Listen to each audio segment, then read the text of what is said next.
On va se concentrer donc sur ce Tour d'Espagne 1979. Un Tour d'Espagne qui aurait pu ne pas avoir lieu, puisqu'en janvier, le quotidien de Bilbao, El Correo Español El Pueblo Vasco, a annoncé qu'il arrêtait l'organisation de la Vuelta après 24 ans de service.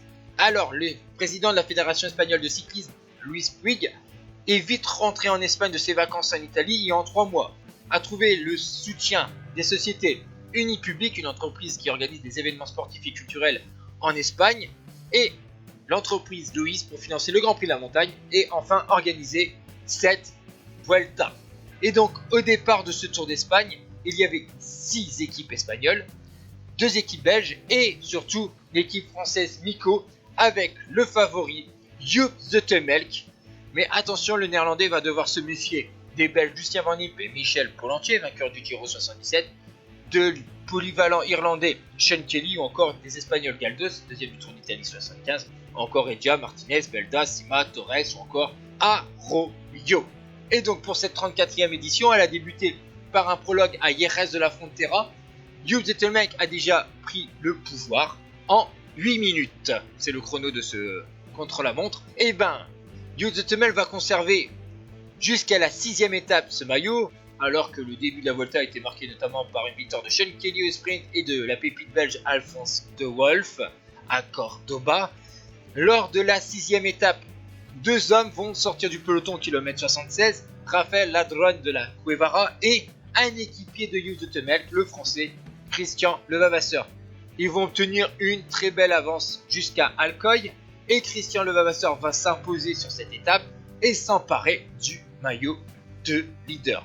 Ensuite, le français va perdre du temps petit à petit, avec notamment la victoire sur le contre-la-montre individuel de 11 km 300 à Benicassim de son leader Joop Zoetemelk.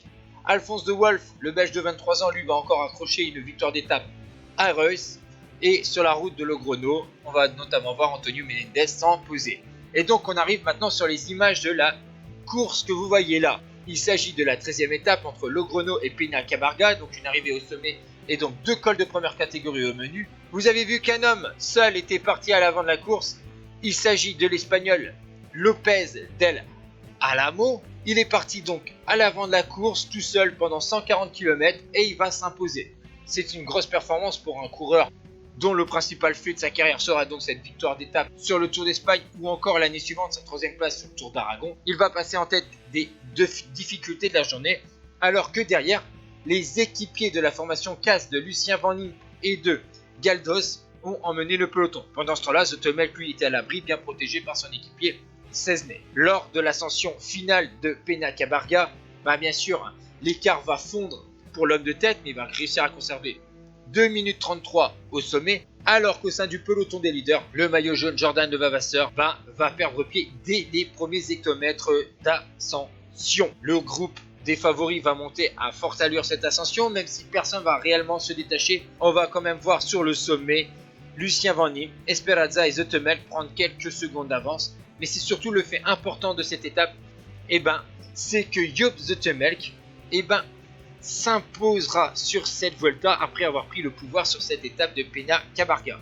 À Madrid, il s'imposera devant Francesco Galdos à 2,43 et Michel Pollentier à 3 minutes 21. Van Impe lui se consolera après avoir perdu du temps en début d'épreuve avec une victoire d'étape lors de la 15e étape à Léon.